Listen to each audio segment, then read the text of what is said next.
These are the headers I had in my TRANSALP 650.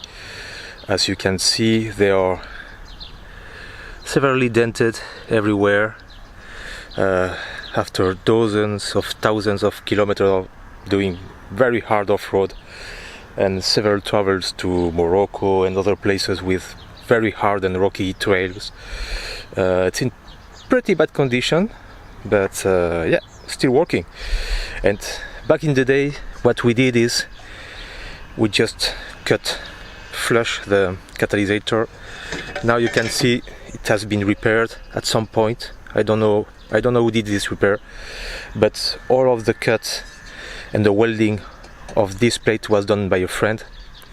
It's a pretty good job what he did, as you can see.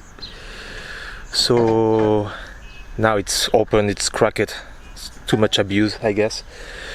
And now this thing weighs around 2 kilograms.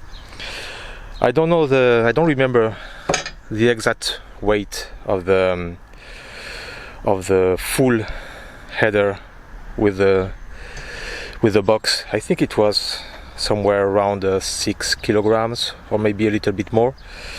I remember I shaved around 4 kilograms, maybe a bit more of 4 kilograms. So yeah, thanks to that, now I could raise the suspensions, because before the box was in the way. Also the bike ran a lot better. It consumed less fuel, and I shaved some weight, so everything is perfect. Somewhere here you will find a link to the video I did about all the modifications I did on my TRANSALP 650. And that brings us to this. These are for the TRANSALP 700. As you can see here, we have the stock connection between the headers and the muffler, and this is the Leovince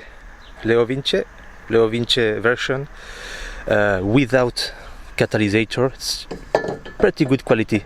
This one has already been used for around 500 or 1000 kilometers, so it still holds very good. The color, everything, the quality is just there. It's very good. And this thing weighs up. That's 6 kilograms, around 6 kilograms. And this beautiful part, it's only 1 kilogram. Only one. So as you can see, there's a big difference between the two. That's 5 kilograms less if you put this one. So yeah, I'm going to show more modification on my TRANSALP 700.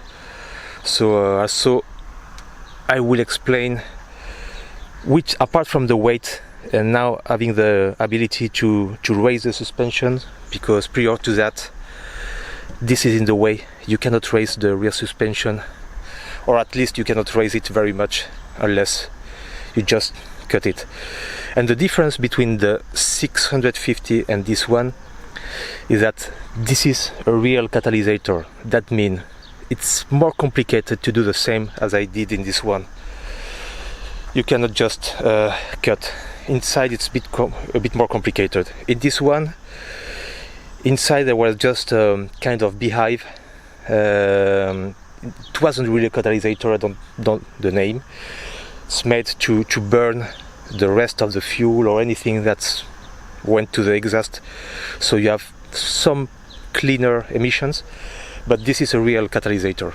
So inside it's a bit more complicated to just do the same as I did with the other one, just cut it flush.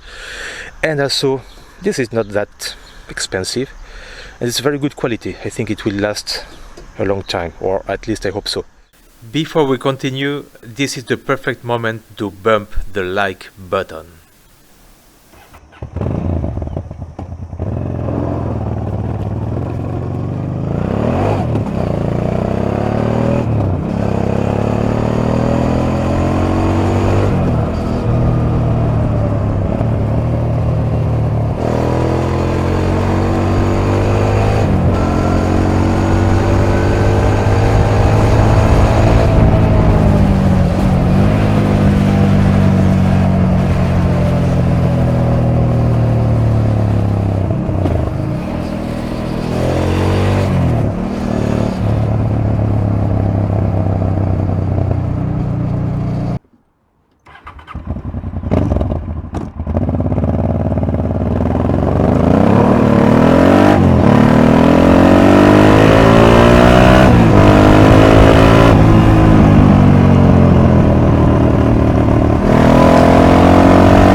On my TRANSALP 650, I did notice a decent amount of improved performance all along the RPM range.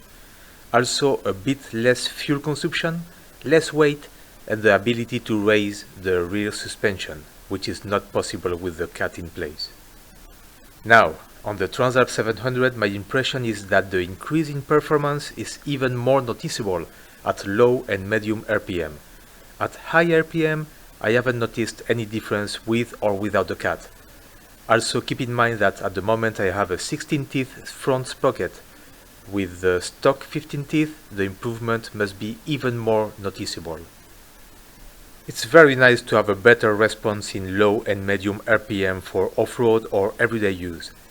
I also got a small reduction in fuel consumption, so these headers will pay for themselves, and a 5 kilograms weight reduction. And like with the TRANSALP 650, now I have room to lift the rear suspension, which will be done soon. Another important thing for the 700 owners is that now the engine works at a lesser temperature and takes longer to reach the temperature where the fan starts. Unlike the 650, the 700 gets a lot hotter and faster, which is not very good for those living or traveling to a warm place. This modification is not legal in most countries, so do it at your own risk.